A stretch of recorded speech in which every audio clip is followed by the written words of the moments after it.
Assalamualaikum warahmatullahi wabarakatuh. Para pemirsa, selamat berjumpa kembali dalam acara kajian fikih perbandingan mazhab yang diambil dari kitab Rahmatul Ummah. Oke, sekarang kita akan membahas tentang bersuci ataupun at-taharah. Sebelumnya akan saya bacakan teksnya, kemudian akan saya terangkan. Bismillahirrahmanirrahim. Kitab Taharati, kitab menerangkan tata cara bersuci. La tasihus shalah illa bi taharatin litamakunihi bil ijma'. Tidak sah melaksanakan sholat kecuali dengan bersuci, karena mudah untuk melaksanakan taharah menurut kesepakatan ulama. Di sini ulama sepakat bahwasanya tidak sah bersuci dengan tidak sah sholat tanpa bersuci. Kesepakatan ini berlandaskan dengan ayat A'udzubillahi minasyaitonirrajim. Bismillahirrahmanirrahim. Ya ayyuhalladzina amanu idza qumtum ila sholati faghsilu wujuhakum. Al-ayah. Wahai orang-orang yang beriman, apabila kamu hendak melaksanakan sholat, maka basuhlah wajahmu, dan seterusnya.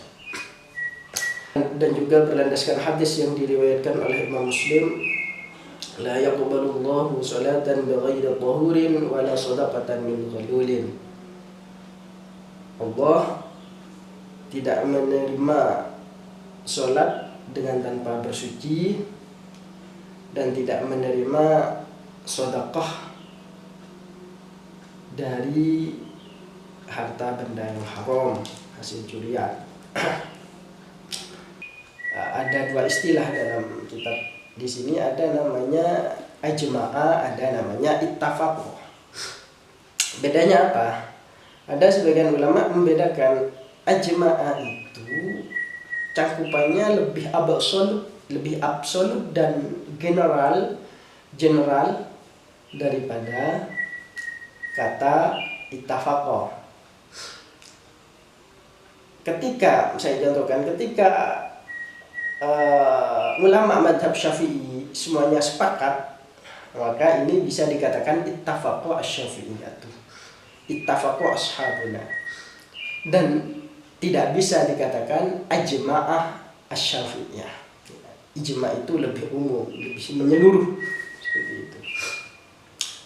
Wa ajma'al ulama'u ala wujubi at-taharati bil ma'i inda wujudihi ma'a imkani isti'malihi wa 'adamil ihtiyaji ilaihi wa tayammum inda faqdihi bit turabi. Para ulama juga sepakat bahwasanya wajib bersuci memakai air ketika ada air, dan tidak dibutuhkan air tersebut. Kalau air tidak ada, maka pindah pada debu. Oke. Hal ini berlandaskan dengan ayat falam tajidu ma'an fatayammamu sha'idan thayyiba. Apabila tidak menemukan air, maka bertayamumlah dengan debu yang suci. Tidak ada air ini ada dua macam. Ada yang tidak ada air secara nyata, panca indera, atau namanya hissan. Ada tidak ada air secara syar'an. Ada, cuma tidak dianggap secara syar'an. Saya contohkan seperti ini yang hissan. Ada orang sedang berjalan di tengah gurun pasir, tidak ada air sama sekali, maka itu memang kenyataannya tidak ada air. Itu berarti hissan, fadlul ma' hissan. Ada kalanya syar'an, ya, air ada, cuma dibutuhkan. Contoh, sampean berjalan ke gurun pasir, ada di gurun pasir, membawa air satu galon misalkan. Air ada, cuma 1 galon ini mau diminum oleh kelompok sampean. Kalau sampai dibuat wudhu, maka ada yang dibuat minum. Maka itu airnya dibuat minum saja, wudhunya pakai tayamum. Itu ada air tapi tidak dianggap secara syarat. Fardul ma' syar'an. Wa ajma'a fuqaha al-amsar ala anna miyah al-bahri azbaha wa ujajaha bimanzilatin wahidatin fit taharati wa tathhiri ka ghairiha minal miyah. Para pakar fikih bersepakat bahwasanya air laut, baik itu yang asin ataupun yang tawar, itu sama dengan air lainnya dalam segi bisa untuk dibuat bersuci, bisa untuk mensucikan.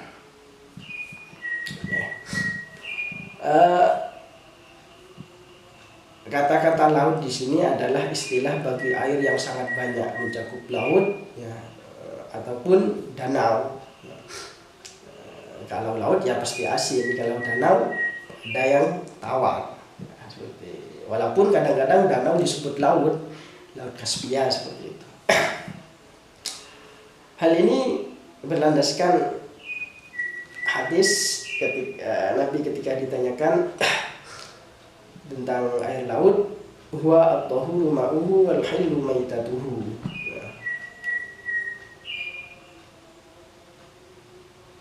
Air laut itu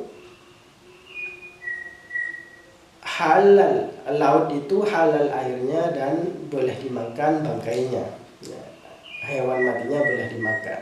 Berlandaskan dengan ayat falam tajidu ma'an fatayammamu sa'idan thayyiban. Maka apabila kamu tidak menemukan air, maka bertayamumlah dengan debu yang suci. Kata-kata ma'an di sini adalah dalalah umum. General mencakup segala jenis air termasuk air laut. Dan berlandaskan dengan hadis yang diriwayatkan oleh Imam Ahmad ketika Nabi ditanya tentang tentang laut, beliau menjawab huwa at-tahuru ma'uhu wal hillu maitatuhu. Air laut itu suci airnya dan halal bangkainya, halal hayawan matinya. Illa, kita lanjutkan ya. Illa ma yuhka nadiran anna qauman mana'u al-wudu'ah bima'il bahri wa qauman ajazuhu lid-darurati wa ajaza qauman at-tayammuma ma'a wujudihi. Kecuali yang diceritakan dari sebagian kaum, kecuali hal langka yang diceritakan dari sebagian kaum. Di sini ada kata-kata hukiyah.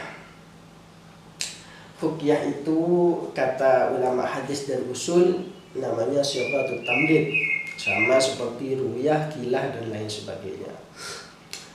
Syubhat tamrid itu penisbatan kepada qailnya masih belum valid ya, kevalidannya masih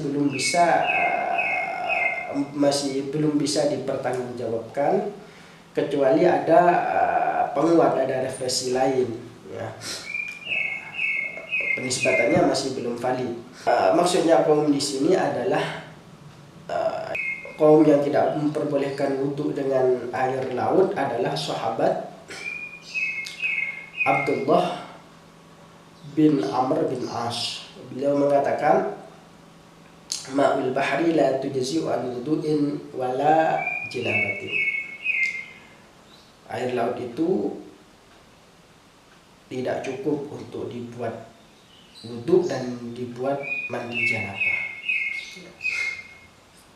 Berarti ini hadis mauquf. Wa qauman ajazuhu lid-darurah wa ajaza qauman qaumun at-tayammum ma'a mawjudihi. Ada kaum itu yang memperbolehkan tayamum walaupun ada air laut. Kaum di sini adalah sahabat Ibnu Umar, Abdullah bin Umar bin Al-Khattab. Ya. Beliau mengatakan at-tayammum ahabbu ilayya min wudu'in bima'il bahri. Tayammum lebih aku sukai daripada wudu dengan air laut. Ini hadis mauquf juga. Hanya saja hadis mauquf itu tidak bisa diamalkan apabila bertentangan dengan hadis marfu. Imam Muna Syafi'i juga tidak mengambil dengan qaulus sahabah atau hadis mauquf kecuali apabila sesuai dengan hadis marfu, ya, kecuali qaulus sahabah tadi mencocoki pada nas Al-Quran ataupun hadis. Terus selanjutnya kita akan membahas kelanjutan dari ini di sesi selanjutnya. Wallahu a'lam bishawab. Assalamualaikum.